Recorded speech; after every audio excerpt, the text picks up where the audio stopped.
What's up, YouTube? So, I'm gonna do a book review, and this book is called Overcome by Jason Redman. And I think I got it on Audible, $14.99 to download on Audible, and you can listen to a whole bunch of books. Jason Redman is a retired Navy SEAL. He retired as a lieutenant. He got very mortally wounded in while he was stationed overseas. I believe it was in Afghanistan, and he wrote a book called Overcome, and how he overcame all the trials and tribulation and he had. His face was deformed, and they put it back together. He looks normal now, but he's been through a lot of surgeries, probably plus 40 plus surgeries. He's got an amazing stories. I would definitely check him out online. Now, I will say that he has a coaching program I found on Facebook. When I found on his website, it's about $40 a month, and you can have coaching with him with a number of his coaches. He's got another coach called Kenny Mitchell, Sean Lopez, and several others that he talks about in his book as well as on his website. So you can check it out. So here's the thing. The book is called Overcome by Jason Redman, and the average person goes through life ambushes that happen to you in your life. No less than five life ambushes in your lifetime. And a life ambush can be like you lost a job. You walked in and saw your wife having sex with somebody else. You got shot. You got arrested. Anything, you got fired. Any one of those things can be a life ambush. You got hurt. You got diagnosed with a disease. So that's what he talks about. That's what it's called about when he refers to a life ambush. He talks about people that stay on the X, and what he means is they stay on something that happened to them in that life ambush. And he says, look, they went through something in their life and they never moved from that point. He used an example of the guy. He was a Marine, and he by the name of James. And what happened was, he saw one of his friends, or one of his fellow soldiers, get burned alive, and he was trying to open the door to save this guy's life. And he sat there and watched this guy burn, and he never left that spot. And that's one of the things that, number one, you have to do. You have to identify if you're on an X. You have to identify where you're at and if you left. So we lose this example of also rape. A lot of people in their childhood, rape, that's a big one.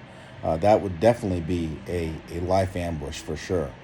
For now, let's talk about James. What happened with James is I'm going to go with some notes that I wrote down here to share with you guys, because if you don't have the time, money, or resources to read the book, I want to share it with you, and maybe you can get some nuggets out of this, and maybe it'll help you. I'm not going to go over everything because there's copyright issues and stuff like that, but I want to go with some of the highlights, some of the things that I got out of it. And one of the things that you want to do is, as you learn, you want to teach that to other people, because if you want to act as a flow, because as you teach others, it's going to help you. So James, in the case of James, he never took the initiative of getting off that X. He never opened the door to let his friend out, and he blamed himself for that. I had a friend long time ago when I was in the military, a guy who was he used to lead Bible studies. At the time, I was very religious, and I used to go to his Bible studies, and he was a missionary in Honduras. And one day he just didn't say anything to anybody, went out and hung himself. Now I didn't even know the guy that well, but I took responsibility. Like, maybe I could have said something more. Maybe I could have been friendlier. This is a normal thing. But when you see somebody dying in front of you, you take responsibility for it, and it's just human nature. It's almost like kids when their parents get divorced, like they think it's their fault. It's not their fault, but that's just how humans are. So James was sharing this story with Lieutenant Redman, and he shared with him. He said, "You never left that spot." And what's the lesson learned is you have to identify where you are. You have to try to get off that spot where you are. Do whatever it takes to do to get off that spot. So that's chapter 1. Uh, and then I wrote another little note here. So the only thing I can do is prepare for a fight and be ready for war. That's why I train, man. This is why I work out. This is why I am so adamant about it. Because there's at some point in my life, sometime there's going to be a life ambush, and I'm going to be ready for it. And I'm going to be fighting, and I'm going to die fighting. I'm not going to be one of those people that are going to friggin' I refuse to give up. I'm just too stubborn. So let's talk about, let's move on. Another note here, it's never too late to get off the X. People on the X, people go on the X and they stay there. My wife left me. I had a bad breakup. There's a girl I fell in love with, man, and it took me a long time to get over her, but I did. I got a new one now, and the thing is, you got to understand that there's more out there. You got to give yourself hope. You can't once you believe a lie, it becomes the truth to you. To you, it becomes your truth. So you have to understand, if you keep telling yourself that, man, I'm never gonna find anybody like her. She made me feel so good, and maybe she did. But there is someone more out there. There's someone better out there. And if they're toxic and you're in a toxic relationship, you have to have that hope, and you have to tell yourself the truth. And then you have to start believing the truth. You have to consciously tell yourself the truth. It's almost like there's a demon talking to you. You have to talk back to it and say, no, there's someone else out there. There's a better purpose for me. There's a better job for me out there. The next guy is not going to rate me. The next girl is not going to treat me like this. You have to realize that. You have to choose. You have to make a choice. And this goes on to the next choice. You have to choose to overcome. Nothing will hold you down permanently. You have to understand that. You have to make a conscious choice. And I can't do it for you. Lieutenant Jason Redman can't do it for you. Nobody can do it for you. You have to make the conscious decision to overcome. Another note I got here is you have to learn to embrace uncomfort. Now we don't have to hunt for food anymore. We live in a very soft society. We don't have to fight. We don't have to worry about hunger or starvation. Everything is pretty much handed to us. It's very easy, a very easy life. As a matter of fact, our society embraces quitting. The thing is, you have to choose discomfort. And when I say choose discomfort, there's things you can do to make yourself get up early. Make those small little commitments to yourself on a consistent basis. Do what's hard. Establish goals, rituals, and routines to create the man and the standard of where you want to be and where you want to go. Those are little victories that are hard even to this day for me. I'm telling you, I'm speaking to you not on my high horse, but I'm right there on the ground with you, telling you it's not easy.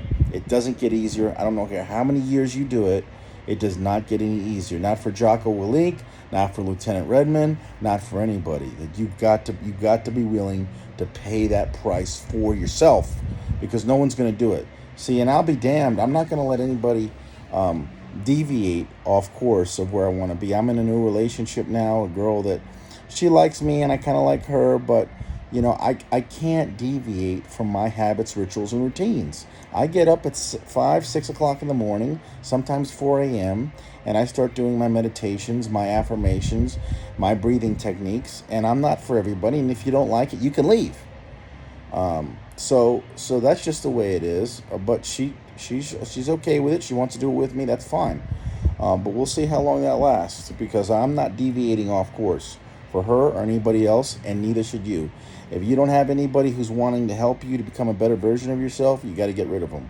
As much as that's painful thing to say, but that's very important. So let's talk about back into the book. Should you ever be ashamed of quitting? Should you be ashamed of quitting? Question you got to ask yourself.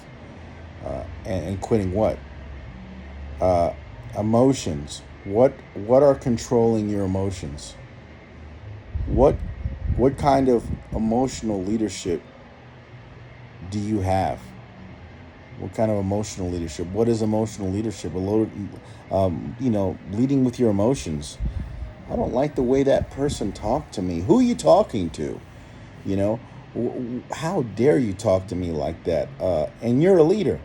You're a leader. And let's say you're a leader in a restaurant and someone says your food sucks and your service sucks and so do you. Are you going to respond, well, get the hell out of my restaurant? Or are you going to be a professional and you're going to disengage and detach and say, I'm sorry, sir, is there anything I can do to make your meal better? Can I give you a card 50% off on your next visit here? What don't you like about it? How are you going to respond? Are you going to be based on your emotions? When I was a police officer, I've always first thing after I put the handcuffs on somebody, I always told them the reason why I arrested them, because that's the number one thing. That's the number one thing anybody wants to know when they get arrested is why you arrested me. Okay, so I put their mind at ease and I treated them with dignity and respect. I arrested a lot of people, and I never had a single citizen's complaint in my life. So, you wanna be able to not be an emotional leader. You want to be a professional leader. You want to be above your emotion. You want to be able to disengage and detach. It's not always easy to do, but you can do it. All right, let me speed this up. Pentagon of Peak Performance. He talks about different types of things that you can do to keep yourself whole, to keep yourself in check as a leader and as a better version of yourself. He talks about spiritual leadership. Who is in your spiritual leadership is another one of them in the Pentagon of Peak Performance, and you can find all this stuff online. Spiritual leadership. Who is in your inner circle? Who do you keep? And for my case, who is sleeping in my bed? Who is sleeping in my bed? What kind of person is this person going to be? Is this person helping me or hurting me? That's very important. The Pentagon of Peak Performance is like a pentagon-shaped table with 5 legs.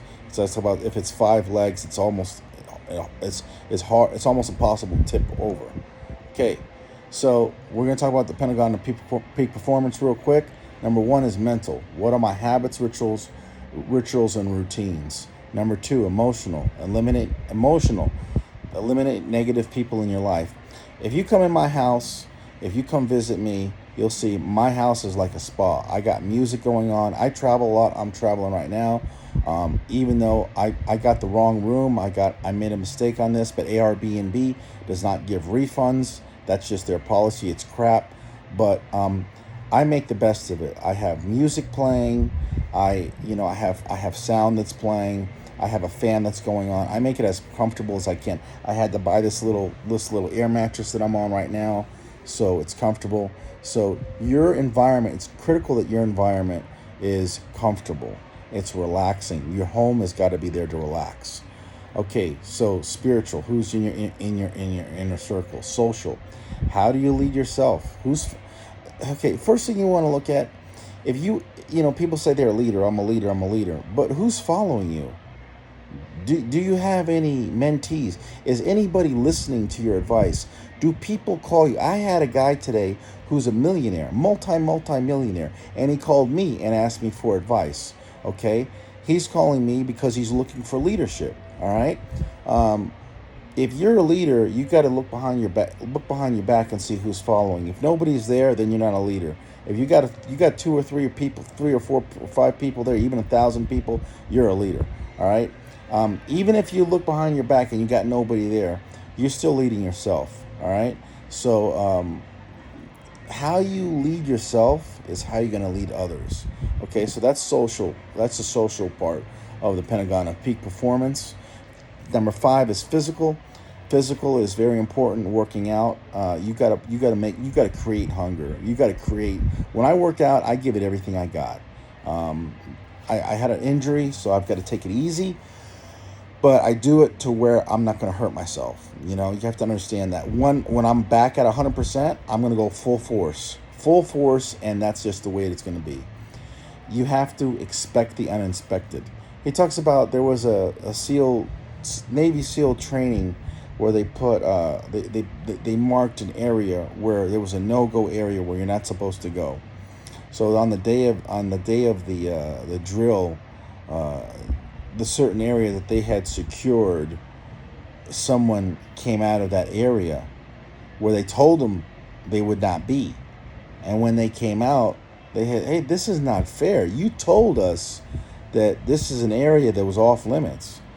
Well, the reason why they did that is because they wanted to train them to expect the unexpected. So let me just share some of my notes I got with that. This was a good lesson. The lesson is expect the unexpected, and don't trust the instructors, because they are not your friends. They are your coaches. It's critical. I mean, look, these people are in a military training. They got their egos. They got the alpha mindset. All this crap. They got huge egos. They're not your friends. They're there to make you a better warrior. So don't believe what they say. Just expect the unexpected. Take what they say with a grain of salt, because they're tricky. They're tricksters, and that's just the way it is. You have to understand, in business, people are like that. They're ruthless. They lie to you. They lie to your face. People who lie to your face, they don't care. This is why you do contracts. You have to. I do contracts on every type of business that I do. Any kind of money is exchanged, I always do a contract. Even when I hire somebody, I make them write out. I say, you're an independent contractor, and I make them write out, you're an independent contractor. You carry your own insurance, because I'm not gonna sit. You're not gonna sit here and sue me. I'm gonna friggin' make it hard for you. So you have to make sure. You have to expect the moral of the story is you got to expect the unexpected when things like this happen. Especially when you have something to lose. When you got nothing to lose, then people don't care. They just do whatever they want. But when you got some stuff, when you got a few cents and you saved a couple of your pennies, you better be damn sure to protect it. Some people want success more than you do. You have to understand that if there's a coach and there's someone who's a mentor in your life, and you've chosen them to be your mentor, you got to listen to them. You got to listen. Even if, more than likely, you're not going to agree. Even if you don't agree. But you have to look at it from the point of view of, are they trying to help you? And if the answer is yes, then follow what they're telling you to do. And if you have an issue with that, then you need to find another coach. You need to find another mentor. It's very important to have accountability. Okay, he talks about that in his book. So I'm gonna wrap up here. There's a lot more I'd like to say, but this is just a review. I don't want to reveal too much of the book for copyright reasons and everything like that. I'm in the Overcome Army. Maybe Lieutenant Redman, he might see this and he doesn't want, I don't want to reveal too much of his book, because it wouldn't be fair. And I don't want to reveal all of the lessons, but I would definitely highly encourage you to read the book, because as I read this book, it felt like I was discovering more as I read it. So I was trying to finish it in time, because I had a certain timeline that I want to have the book finished by. But I was stopping and taking notes and writing down what he was saying, because there was a lot of profound nuggets in there. And that's one thing I would encourage you to do, is if you're reading a book, see if you can get something on an iPad. If you always get an iPad, get something that you can write something down and take notes. And then when you take those notes, then you go ahead and you share that information. And let me just share some things with you. Nobody's gonna be knocking on my door and say, why aren't you up at 6 a.m.? Why didn't you go work out today? Nobody cares. Okay. Nobody's going to be doing that. There's no consequence. And you know, they ask super achievers, why the hell are you getting up? What are you doing it for? You're doing this for you. You're doing this to push the self-discipline within yourself and to prove that you can do it. So that's the reason why you're doing. That's why you got to realize that you're important. You're worth the sacrifice. And as you love yourself and as you hold yourself to a standard, you can hold others to a standard. You know, the girl that wants to be my girlfriend, okay, she hasn't earned that right yet. I told her she's got to earn it. I'm not giving, and a woman, you know, everybody has their own opinion, but a woman is not going to appreciate something she hasn't earned. Neither is anybody else. So once she earns that right, I'll give her that commitment. But the thing is, everything worthwhile is fought for. You know, if you give somebody a free gift and they haven't earned it, they're not going to appreciate it. But if they paid some money for it, you damn well they're going to appreciate it. So just realize that, understand that, and I hope you like this review. I really hope that if you get something out of this, understand that you have to take that commitment to improve yourself. That no one else is going to do it for you. There's another lesson that I'm going to add. That's one thing he said. If you don't remember this, remember. If you don't remember anything else, remember this. And I forgot what he said, and I'll put that in another video. But I would definitely encourage you to check out his book, Overcome. It's a good investment, great investment. And not only just check it out, but don't just check it out and listen to it and put it away, but apply the principles in your life and find a mentor and find somebody that will hold you accountable. Okay, and I'm looking at doing that. I'm looking at starting an accountability group to people who are serious, not people that just want to post crap on Facebook and just bounce, but people who really want to change their lives for the better. So that's good. That's going to be coming up this year at a later date. Thanks for watching. I hope this benefits you. Take care. God bless.